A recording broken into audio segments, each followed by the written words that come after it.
Our food systems need to change.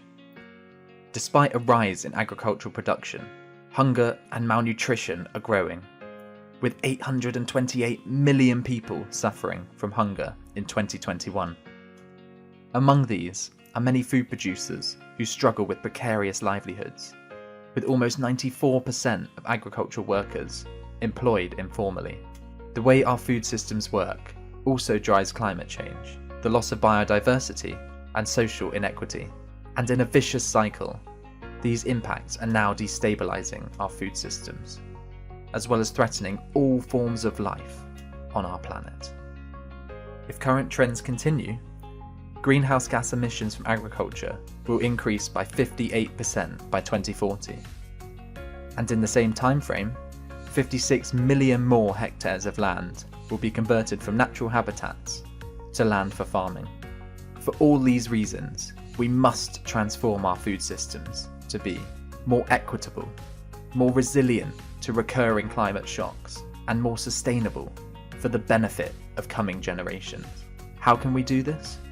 Here are 10 principles for just food system transitions, moving towards food systems that work better for people, nature, and climate. A just transition will use a rights-based approach to get us closer to food systems that are socially and environmentally sustainable. Acting with urgency, changes in food systems must occur without delay to end hunger and environmental destruction. Meaningfully including stakeholders. Transition planning and implementation must be socially inclusive. It must provide opportunities for wide stakeholder involvement and influence, including the most marginalised. Supporting those who are expected to change. Farmers and communities need technical and financial support to participate in the transition and should be empowered in the process. Enabling new skills and livelihoods. People that might leave food production must have opportunities to reskill and find new livelihoods. Enabling access to nutritious food. Everyone must be able to meet their basic nutritional needs. If the transition raises food prices, support must be provided so that no one faces hunger or hardship. Remediating historical environmental damage. It is necessary to undo past harm, to regenerate our natural ecosystems and the resources on which we all depend. Prioritising the most vulnerable.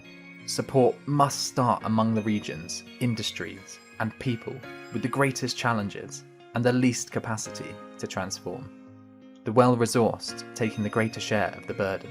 The burden of transition should be mostly borne by those with the greatest resources, through financial support and international cooperation, tackling the root causes of inequality and vulnerability.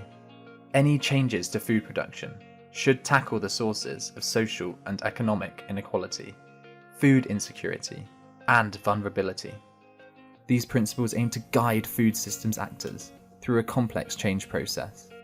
To be truly just, strategies, actions, and priorities will need to be tailored to the local context.